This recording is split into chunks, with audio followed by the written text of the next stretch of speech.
Thank you for taking some time for yourself. You don't have to do anything special right now. It isn't necessary to even try to relax, because without knowing it, you've already begun to shift just by being here, listening in your own way. Perfect. You don't need to make sense of every word or listen carefully, because your unconscious mind is already doing all of that for you. And it isn't important whether you notice changes right away or later on, because either way, the changes can simply happen. You don't need to be concerned if your thoughts wander. In fact, wandering thoughts are just another way of going deeper. Just allow things to happen without really trying.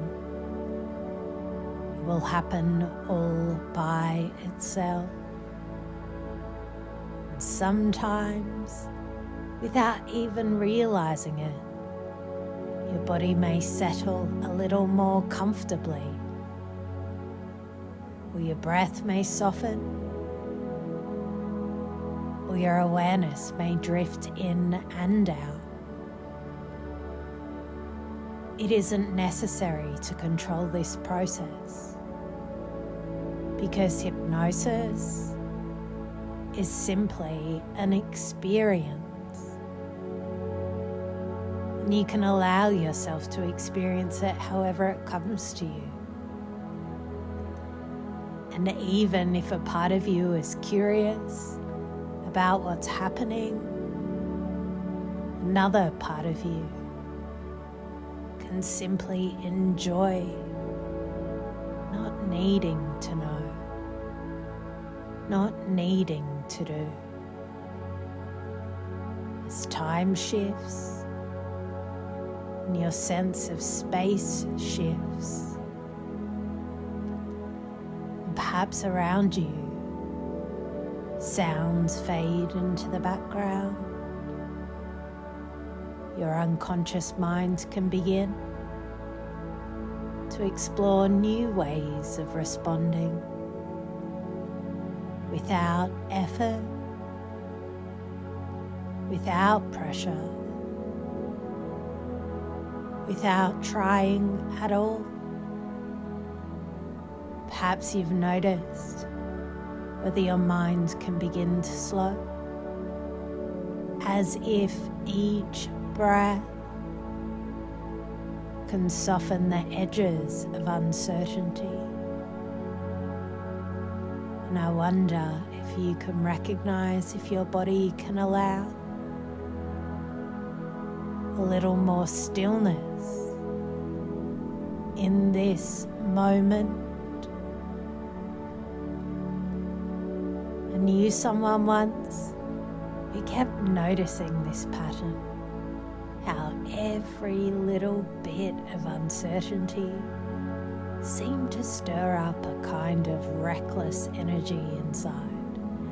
They said it was like waiting for that text that never came, or searching for a light switch in the dark, or clinging to driftwood in a storm. And later, they discovered there was actually a name for that experience, a phrase that described the way the mind resists the fog of not knowing. It's called intolerance for ambiguity. A simple phrase, really, but it captured so much. That urge to demand clarity where none is offered. That discomfort that grows the longer the silence lasts. That sense of unease when the picture is blurry, when and the puzzle is incomplete. And perhaps you've wondered whether your own mind sometimes does the same thing, rushing to fill in the gaps, tightening up against the unknown. It isn't always obvious when it happens, but once you recognize it, you can begin to see how often anxiety is less about the thing itself, more about the space around it, the uncertainty. And maybe you can imagine what would happen if every little uncertainty spiraled, if not knowing what was for dinner turned into a full-scale diplomatic crisis in your kitchen, if waiting for an email meant building a bunker, if fog outside the window meant announcing the end of the world. Do you ever wonder whether people can actually survive if the Wi-Fi drops for just 5 minutes?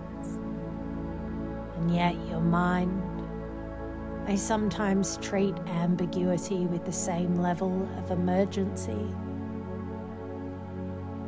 You can notice how the absurdity of the spiral begins to show its own comedy, can't you? Have you ever wondered whether if you send a warm message, people will respond with warmth in return? Do you notice if your words can create clarity, or whether they can sometimes invite confusion instead? Have you thought about whether when someone pauses before speaking, the silence can change the meaning of what follows?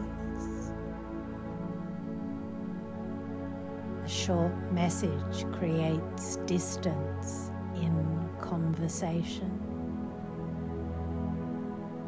A gentle word softens tension. Uncertainty fuels restlessness. You can recognize that every action is kind of an experiment. You can notice the results that naturally follow from what you say or do. I knew someone who experienced more peace when they paused to ask, if I do this, what happens next? You will see that response always flow from the choices you make. You can allow yourself to step back and observe the ripple effects of your words and actions. You can create clarity with a single thoughtful phrase. You cannot avoid influencing others with what you say or do. You can experience how tone, timing, and expression shape the meaning of your communication. You can have the experience of noticing patterns unfold naturally without effort. Later, you can pause before acting and simply ask yourself, if I do this, what happens next?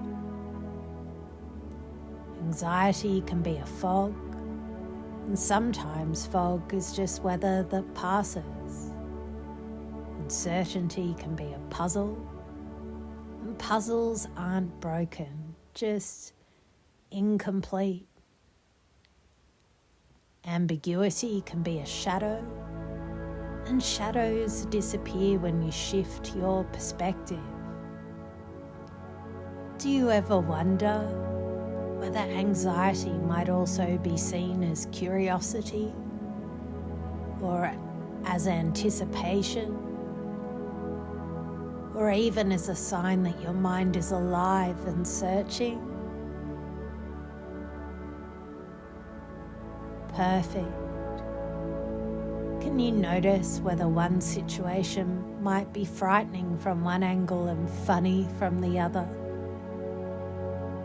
You can experiment with trying on different perspectives. You can discover that the fog, the storm, the puzzle, the blurry picture, the shadow, all can be ways the mind tries to keep you safe. Later, when uncertainty appears again, you can remember that not every fog means danger. Sometimes it just means the world is mysterious. You can notice yourself smiling at the spiral, because sometimes ambiguity doesn't need solving. Only breathing through, and you don't have to know exactly how your mind's been working. You don't need to do anything to hold on to this experience, because without trying, the part of you that listens deeply has already taken what it needs. It isn't important whether you remember everything I've said, or whether it drifts away like fog in the morning, because later, when uncertainty appears again, you can discover quite naturally that not every fog means danger. Sometimes it just means the world is mysterious, and you don't need to make yourself use this right away, because you may simply notice without effort a moment when you smile at the spiral, as if your mind remembers that ambiguity doesn't always need solving, only breathing through. Perfect. You can allow this awareness to come back with you in its own time, as your body begins to feel more present, your breath finding its rhythm again, and your eyes knowing when they're ready to open, and without needing to force it, just letting it happen all by itself. And when you're ready, you can stretch out, wriggle your fingers and toes, and open your eyes. Welcome back. You're perfect, just as you are.